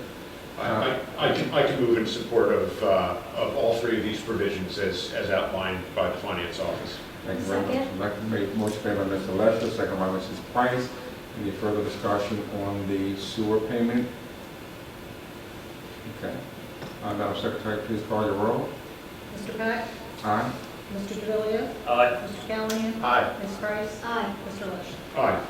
Ms. Lane, let me thank you very much for taking time to go through this, and I'm hoping that taxpayers and the citizens of Talbot County really understand that we are sensitive to the plight that many of them are going through, as we said earlier with Mr. Stamp and Mrs. Dr. Wadley, that there will be a day of reckoning when these bills will come due. So hopefully by offsetting these and allowing them to pay it over a period of time, we're kind of softening the blow with our citizens. So thank you very much for doing this. We certainly appreciate it. Do you want me to pursue trying to waive interest and penalties with the state? Do you want me to contact them? Any direction from council on that one? Municipalities? Definitely you talk to the municipalities, and then figure out the best way to go with the state. I don't know if it's an individual county or, you know, getting some feedback from the Maryland Association of Counties first to see whether it's a collective letter. I know they're working on some other things, so this might be something, I mean, I'm happy to bring it up to them and see if there would be an interest. As a matter of fact, they sent out 2 questions to the board of directors today for things that asking us if they wanted us to pursue. So I mean, I could mention it and see what kind of feedback I get if they want to send out a survey, say, to the counties and find out how many counties are interested in pursuing something like this and if there's a majority. I mean, My inclination would be, rather than tasking our finance office with this, let's start with Mako. I think that the linchpin on this is whether or not the state would agree to waive interest and penalties. I think that we should follow the state's lead. If they don't do it, we shouldn't do it. If they do it, I'm ready to follow along. I can sign on with that. But let's not burden the finance No, office with definitely. investigating that. Then, Ms. Lane, you got your instruction there, then we'll just wait to see what direction the state goes with waiving of those interest and penalties on real property, and if that's the case, then we'll follow suit. Okay. And again, thank you very much for doing this, we really appreciate it, and I hope citizens do it as well. So that's done for that one. Okay, now on item number 8, we have a presentation on the county's priority listing for the Maryland Department of Transportation. This is an annual listing that we do. Clarke County engineers with us is also, Micah's still here? Oh, there he is in the back. Okay, and Micah's here with us as well. Mike, good seeing you. And I'll turn the floor over to you, Ray. Okay, sure thing. Again, as you indicated, Mr. Pack, each year the Maryland Department of Transportation requests that the county, I guess, put together a priority list for the Consolidated Transportation Program. And ultimately, we're recommending that we move forward with the list we provided last year. And that basically consists of 4 projects, with the 4th project being A, B, and C projects. I can just give you the heading, and if you would like, we can discuss those in length if you'd like. The Maryland, the number 1 project. Yes, one moment, Mr. Mr. Peck, can we get Mr. Clarke the microphone? I think the phone's picking him up, but I want to make sure he gets on the video as well. So yes, we have the Consolidation Transportation Program. We have basically 4 projects, with the 4th project basically being an A and B and C. The headings of the first project is basically the Maryland Route 33 capacity and evacuation improvements. The second project is the Maryland Route 329 Wye Oak Road, road safety improvements. The number 3 project is consists of 2 intersections, the US Route 50 and Maryland Route 309, as well as US 50 and Maryland Route 662 intersection capacity improvements. And then our 4th project consists of 3 separate projects, primarily in the town of Easton, and that would be US Route 50 and Maryland Route 328 Goldsboro Street intersection improvements, and then US Route 50, Maryland Route 331 or 331 Dover Street intersection improvements, and then finally US Route 50 and Chapel Road intersection improvements. So I think what we recommend that we proceed with these projects as our listing for SHA and present those to SHA. Okay. I know that first one has probably been on this list for some time now. It's been on for quite some time. Okay. Any question about any of these? I recall we tweaked it last year, that priority number 1, Yes. reversed it to the elements in it to prioritize the emergency with the road elevation because of high tide events. My only question, and I'm sure all these others look familiar. This is probably otherwise the same as we're looking at last year. My only question on this is Number 3, which includes the overpass on Route 50 at 662, is, we know that's a big ask. It is. We also know that we've got some serious problems at various Route 50 intersections farther south, which are outlined as 4A, 4B, and 4C at Goldsboro Street, Dover Road, and Chapel Road.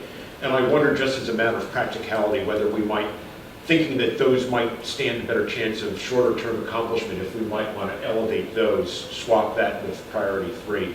I don't know if there are people who feel strongly about that. I know it's related to the potential for the medical center to move to that area.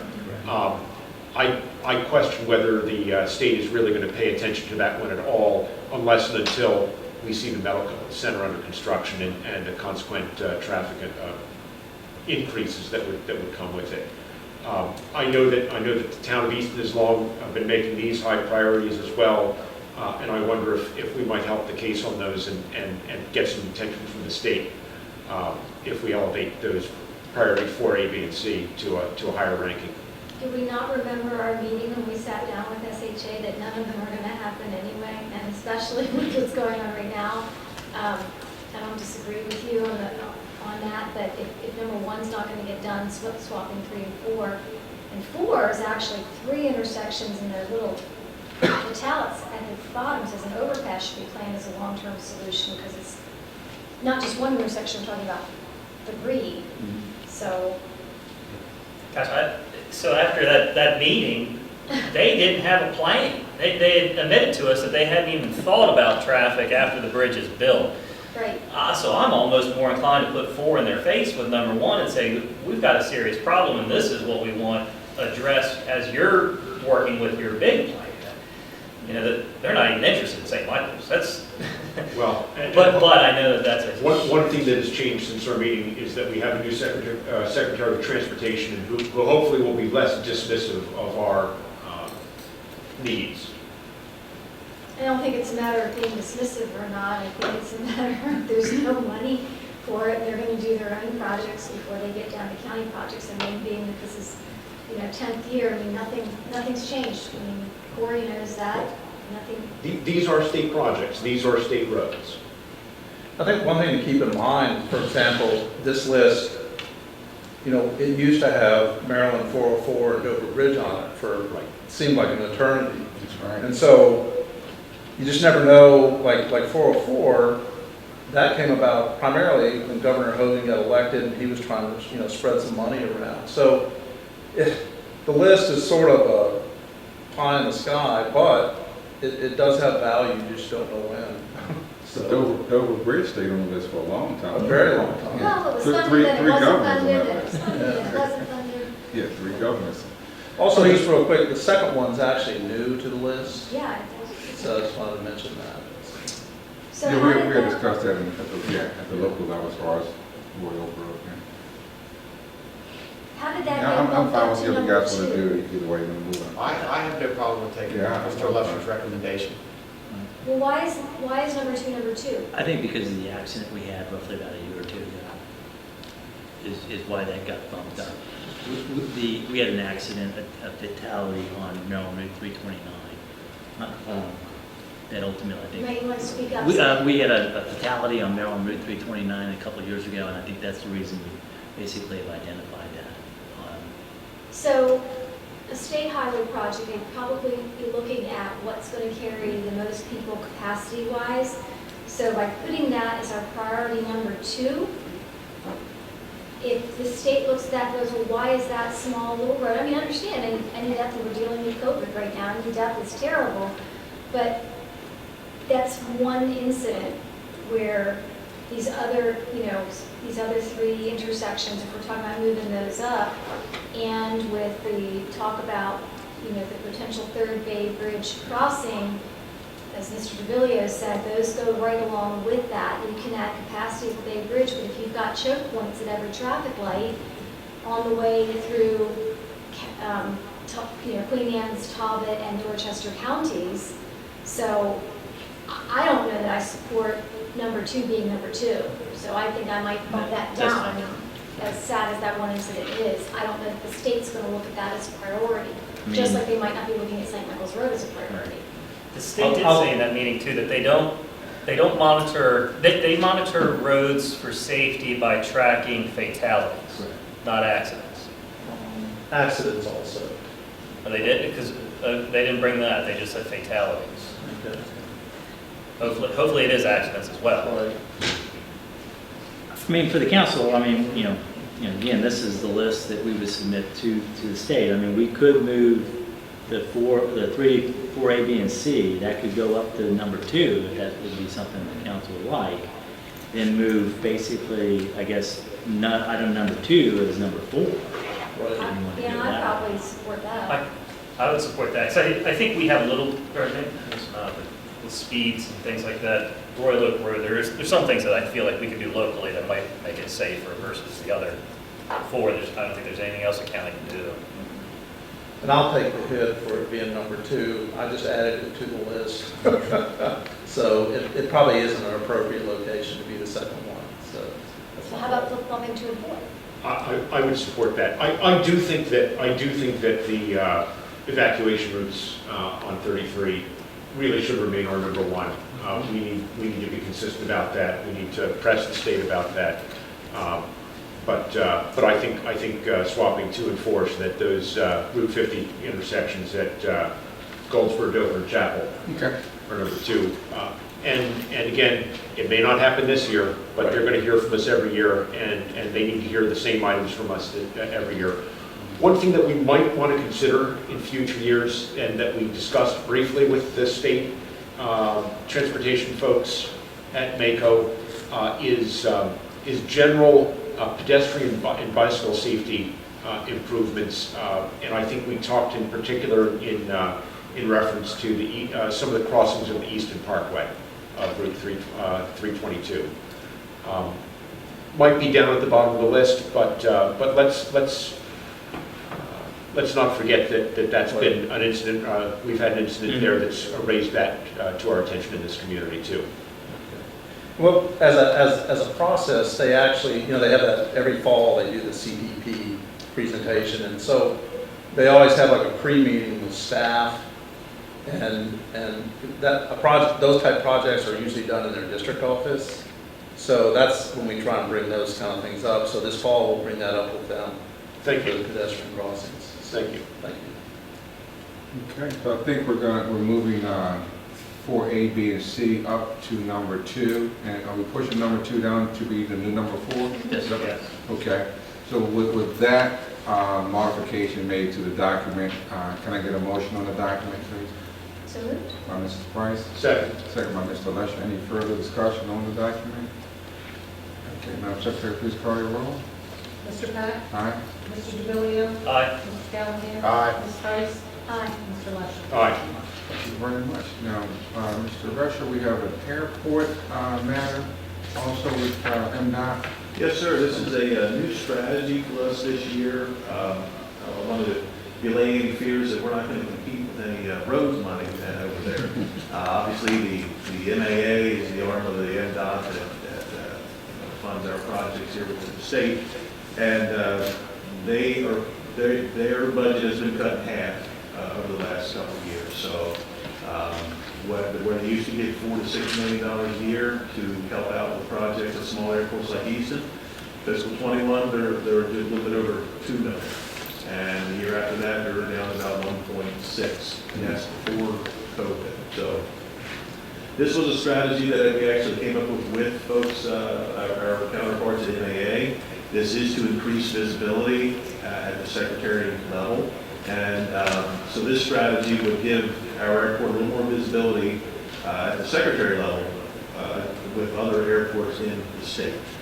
Some counties, they don't put their airport projects high, and that never makes it to the secretary level. I recommend if we send this up, it will catch the secretary's eye. That way, when MAA does have, when they're fighting for dollars, so to speak, and what airports are going to get what dollars, our MAA counterparts can go to the secretary and say, look, Easton Airport, they want to do this project. Their county council is supporting it. This is a priority to the county, and goal being we should be able to get more grant funding from the state. Obviously, this is all pre-COVID, and so there's a lot of question marks out there now, but this certainly will not hurt us. This can only aid us in getting grant money. So it's a specific ask for fiscal 21 with helping us out with our obstruction removal project, phase 1.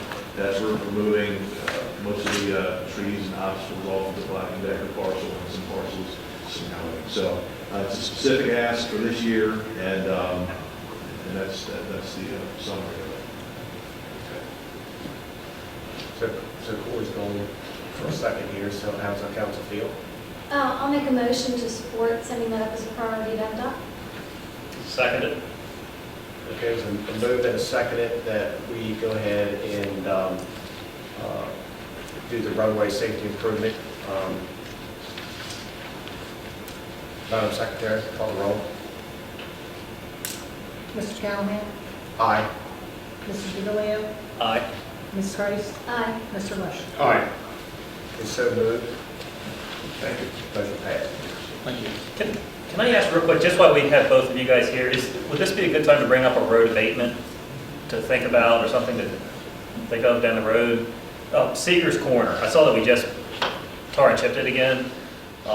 It's, I don't know, half a mile long, and after seeing how much it costs for a road, I feel like we don't need it. You can turn right on the Longwoods Road right there. It's just an extra road that could save more than enough to buy another piece of equipment in a year. So it might just be something to check out. Seeger's Road in Cordova, it's right next to Reese's Landing. Sure.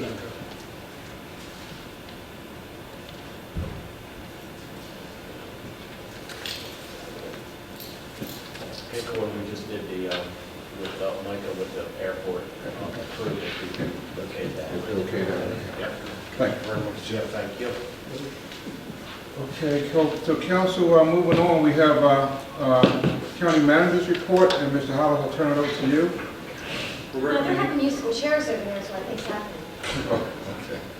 So we're recommending your approval to award bid 20-03 to the low bidder, Century Engineering of Dover, Delaware, in the amount of $393,675.23, contingent upon review and approval by Maryland Department of the Environment, and until all 4 bids were received. Okay. Mr. Clarke, good to see you again. Have anything additional to add on this bid? No, sir. Again, this is all based upon the low bid as well as being a responsible bidder. We did find Century to be the lowest bid as well as a responsible bidder. Okay. So, Mr. Clarke, I know we rebid this with different with different specifications the second time around. Some of the bidders went up, some went down. Did we change any specifications other than the rule under which we would evaluate this proposal? No, we ended up basically, like for the part 2, we established the number of hours that would be required for doing part 2, which was the salary survey as well as the economic study. In addition to that, we also made some changes to, one of the biggest changes we made is that to help save costs, both in the, let's say, the design portion as well as in the construction portion, we found through Orinka, there's a new tank system, a very watertight tank that we can utilize, and it'd be cheaper to actually replace the septic tanks with this new tank. And then we're not having to evaluate the tanks and things in that nature. So we would just drop these new tanks in. So that was also the other thing that we directed all the bidders to go ahead and utilize and specify around this one tank system, or equal. So that might have reduced some of the labor involved in this, Exactly. which helped. It required not a lot of going out to the house and determining that the tank was in good shape or not. Okay, thank you. Okay, if there's no further questions of Mr. Clarke, Chair would entertain a motion on bid 2003. So moved. Second. Moved by Mr. Price, second by Mr. Lesher. Any further discussion?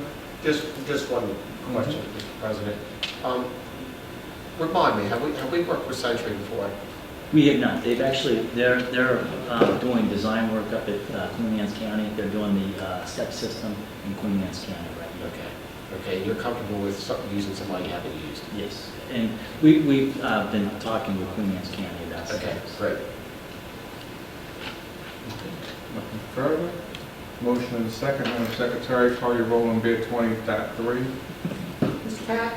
Aye. Mr. DeVillio, Aye. Mr. Callahan? Aye. Ms. Price? Aye. Mr. Rush? Aye. So council, we're requesting your approval to send a letter of intent to USDA to request an obligation of funds for an additional $1.4 million of road and sewer work in the town of St. Michael. Specifically, they'll be used for replacing gravity sewer lines on the West Harbor, Willow and Green Streets, Fremont Street, and the town of St. Michael's parking lot.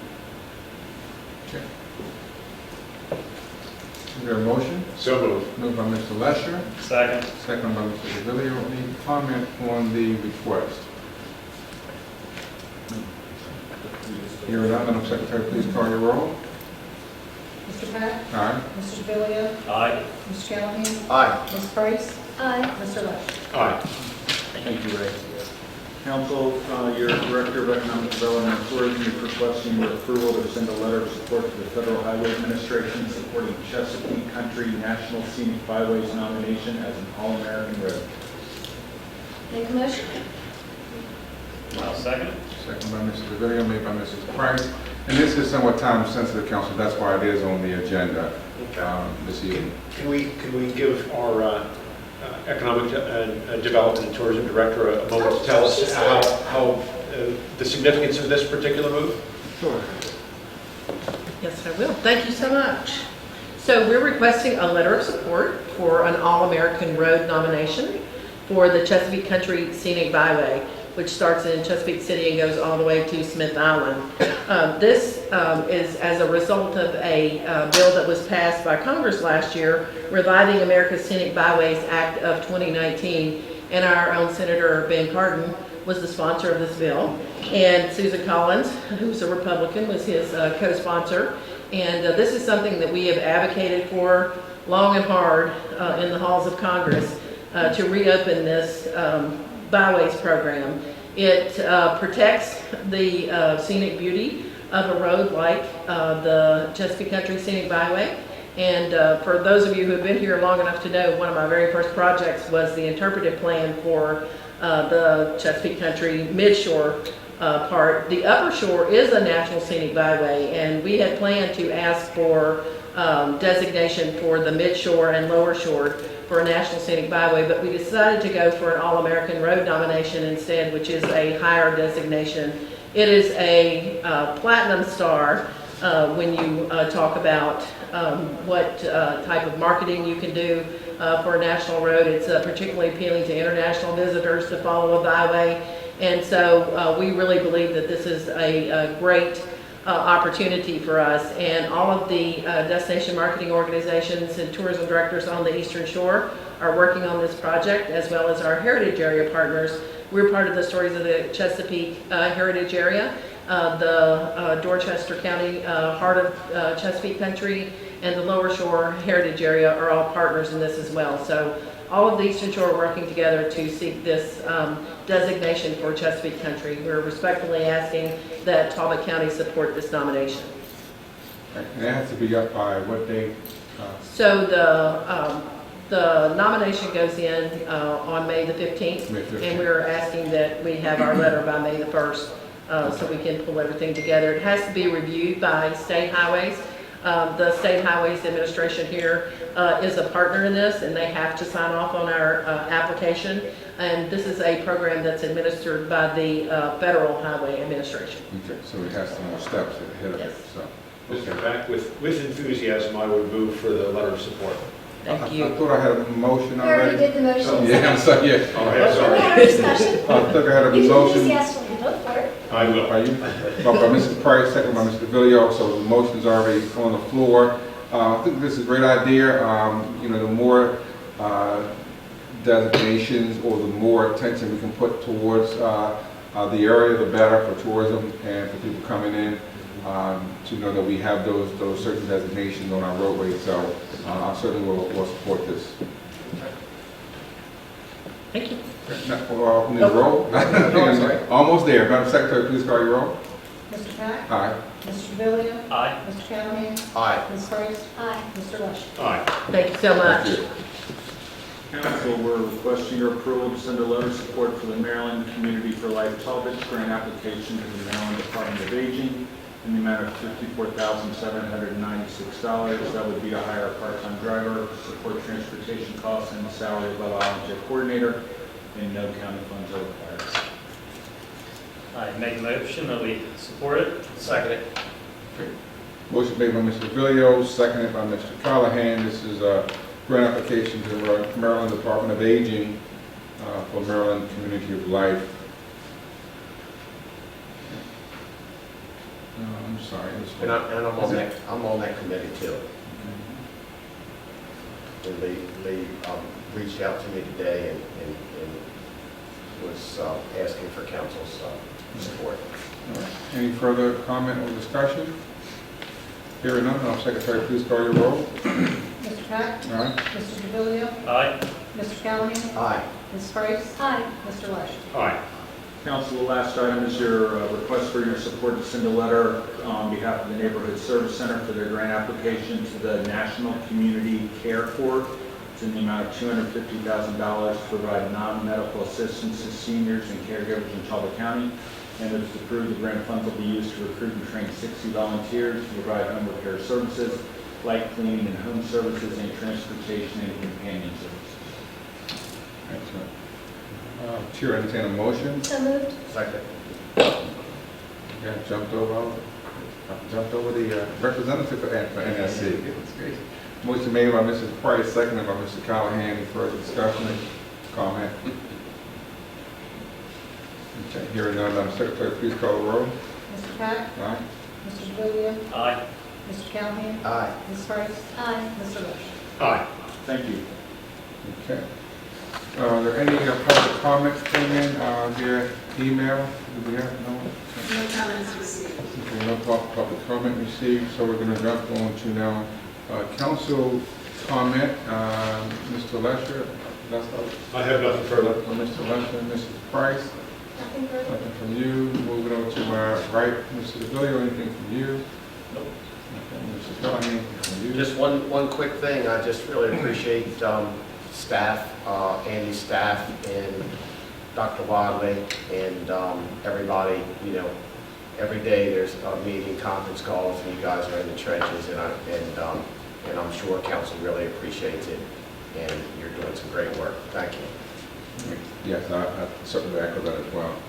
I have just a couple of things. First, on the high note, April is National County Government Month, so happy National Government Month to the council here and Mr. Hollis and your staff. It is. I don't know who made that designation, but I got an email that it was Hallmark, that it was National County Government Month. So happy. Did they make a card for that?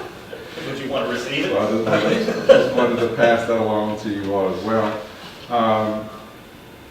On a bit of a sad note, there was a passing of Marie Rotten. She was a former councilman down in St. Michael's, commissioner down there. She passed away over the weekend. She was also a member of the jail ministry here in Talbot County.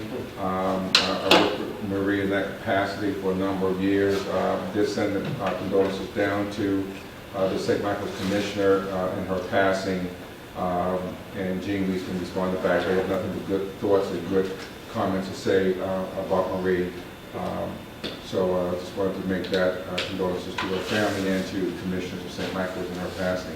I also want to send out congratulations to our own Connie Connolly. She was a recipient of 9 awards in the 2020 Delaware Press Association contest. For stories published in the Star Democrat for 2009. Connie took home 3 first place awards, 4 second place awards, and 2 third place awards in 7 writing categories. So I just want to say congratulations to Connie for that distinct honor, and she's a great correspondent here for us, and congratulations to her on those awards. That's it for me, but I will want to, again, echo what Mr. Callahan said. Hats off to county staff. You know, this is a big adjustment, putting all this together, and Jessica, Susan, and Andy, you know, working all this out for us. We were trying to be safe, we're trying to maintain our distance. We're trying to let the public know that, you know, we're respecting the 6 feet social distancing as we try to maintain the county business. And also what's happening down at the EOC, those Mondays and Wednesdays and Friday meetings, as well as those business meetings on Tuesdays and Fridays. Very well attended on those business meetings, so always look forward to hearing back from the business community as well. We have a you know, little way to go here, and it's not easy, it's not pretty, but I do believe if we continue working together and can continue you know, staying focused on the objective of keeping people safe as we move along, we're going to come out of this the better as a community. The County Council's next meeting will be held on Tuesday, May the 5th, beginning at 2 p.m. here in the Wye Oak Room. The council will be convening an open session at 1:30 and immediately adjourning to closed session to discuss real estate, legal, personnel matters listed on the statement for closing that meeting. And then on Tuesday, May the 5th, the council will be holding 2 remote public hearings on Bill 1445, which is an act to establish the 2020-2021 annual budget and appropriations ordinance. That first public hearing will be held at 2 p.m. The second public hearing will be held at 5 p.m. Council will be here in the Wye Oak Room. It's not open to the public. We did give out the mailing address for that, and I'll give it again. Due to the ongoing state of emergency in response to the COVID-19, the public is not able to attend either of those public hearings. The public is encouraged, again, to submit comments on Bill 1445 to public comment at talbotcountymd.gov. Please have those in by Monday, May the 4th. The budget can also be found online at www.talbotcountymd.gov. If you have any questions, you can always call the county manager's office at 410-770-8010. Okay. Therefore, if there's no further business before council, I'll reach the end of the agenda. Anything from you, Madam Secretary? Okay. Thank you very much, council. We're adjourned.